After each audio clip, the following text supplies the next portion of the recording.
Annyeonghaseyo. I'm Demarchlier. I'm Arielle. And we're Soju for Two. Okay, so the next is going to be a review of a Japanese drama. Okay, so this one's Yamato Nedeshiko Shichi Hengi. Okay, we probably said that horribly. I'm sorry if I pronounced it wrong. Yeah, I mean, the Japanese one, and this one doesn't have an English translation for us to look at, so neatly wrapped together like the Korean dramas.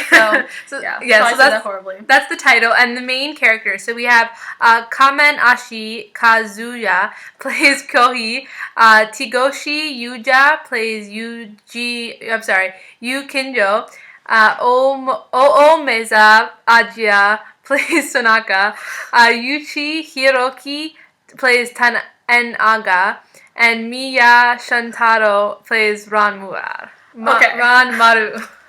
Sorry, my pronunciation of Japanese, I've just started getting okay with Korean, so Japanese somewhat, is yeah. I'm sorry, guys. We're starting to get the details of the Korean, but yeah. I apologize to any of those names I pronounced wrong. Okay, so for as horribly as we pronounce this one, we really love this drama. Okay, so with the characters in this, okay, so the main female lead, who's is Sonaka.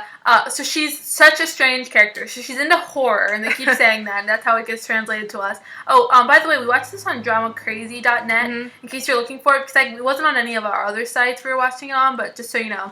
But the main female lead, so she's into horror, she's kind of all about covering herself, she wears weird capes. And this one was also a manga, and it's a really popular manga, so it definitely has that comic book feel of sort of the action sequences and sort of things that happen. That it reminds us a lot of Nodame Cantabile. Sort of had that similar sort of actions. Yeah, and so the main character is also like really afraid of bright people, and she has like all these weird eccentricities and sort of strange ways she speaks, and I mean, just so interesting and kind of weird and overacted in that way. Sometimes, like, Korean things have that where they're, like, overacted. And I think it kind of adds to it. It makes it feel like it's a comic book. Yeah. Definitely, because she's extreme. I mean, if you saw her in real life, like, you'd be creeped out. But it was fun to watch. And then the male lead, Kohi. So he is supposed to be, like, sort of the idea with him is that he's supposed to be really beautiful, and everyone is sort of really drawn to him, and because of this, like, he kind of hates his face, and gets kind of obsessed with, like, inner beauty, because he realized, like, people just like him for how he looks, and he has so much trouble, he can't hold a job, and, I mean, literally, it's like girls are stalking him, and again, with this one, we also have sort of like a flower four sort of thing going on. We have, like, 4 really cute guys living in this with, like, great different house. personalities, so you have, like, the one who's, like, the real, cutesy, and then you have the one who's, Playboy. like, the playboy, and then you have the one who's, sort of the really, like, sophisticated almost, and he sort of has always reading books. And then you have the main kid who's just a little ornery all the time. He's brooding. Yeah, very brooding. And I think that it was a great dynamic, and I think that the message of this story is excellent. Yeah. Because the main girl is, like, afraid of showing her face because someone called her ugly when she was younger, and the main guy doesn't like showing his face because everyone thinks he's so beautiful. Yeah. And, like, they sort of grow to appreciate each other. And chemistry. So it's amazing. I mean, what's great about this one from the beginning, we knew we loved the main character. I mean, clearly he's really good looking, but really the acting is really good. And even though it's a lot of overacting and sort of really super dramatic, the quality of their relationship is great. And he reminds me so much of Jung Gun-suk. And he's You're Beautiful, actually. Yeah, and You're Beautiful. It's the same sort of feeling. He's really brooding, and he makes these pouty faces, and we love him. I feel like this drama is so wrong it's right. Yeah. Like, it's really weird.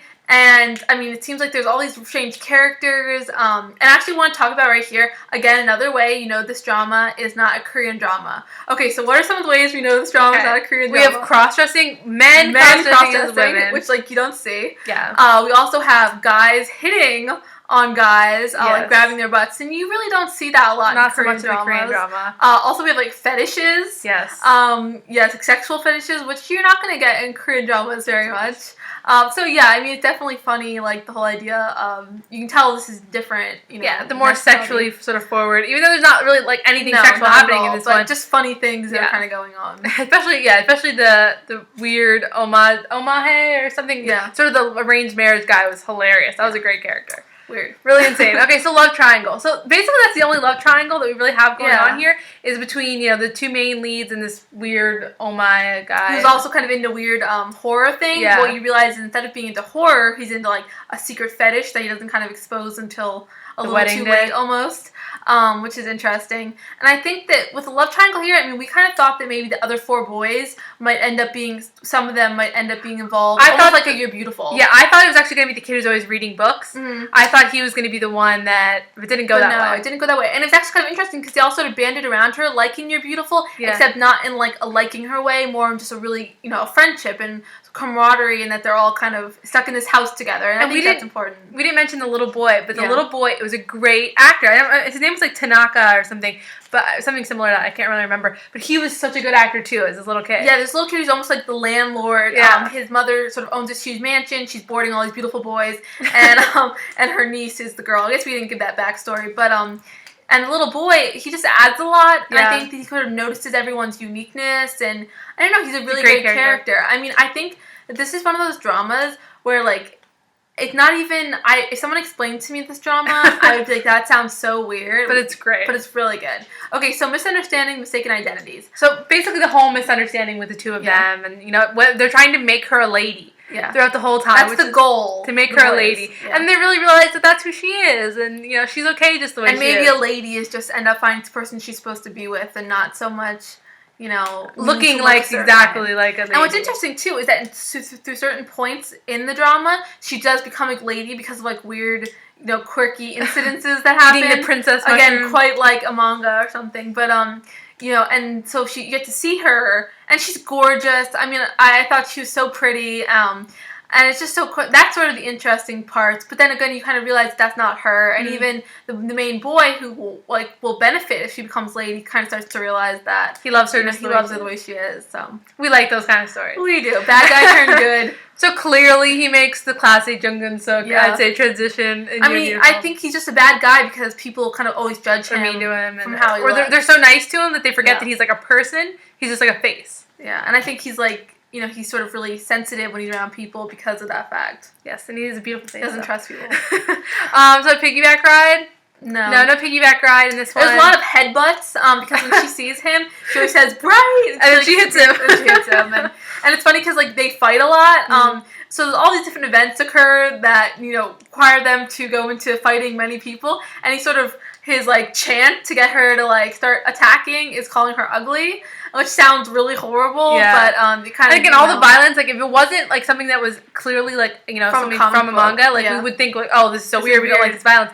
But it really works in these, and it's not, like, it doesn't feel negative in these, but I'm not sure, I mean, it is kind of violent in that sense, but in the way that a comic book is violent, and not in a way that, like, I don't know, some of doesn't the feel dramas, abusive. Not abusive. I mean, though she does headbutt him constantly. She is quite vicious. Fashion. So, I mean... Oh, we didn't have about kisses. You missed kisses. Oh, I'm sorry. Kisses. Oh, yeah. So, we have 2 kisses. Check out our video. I made a kisses video of this. It's like, literally, as soon as I watched it, I had to make a video. Yeah. It was so cute. So, there are 2 really cute kisses. And about her weirdnesses. And so, there's, like, the princess kiss, and then, which is, like, just a real cute one, and then the sweet ending kiss. And, you know, and some cute moments in between. And this was one where, even though it didn't have a lot of kisses or a lot of, like, you know, romantic, like, things, just the like, tension between them throughout it was really great. It's really cute. And even though we didn't have a lot of kisses with them, we also had, like, the whole water scene with all the boys. So you need to watch this, because there's a lot of, like, shirtless, really cute Japanese guys, so we liked it.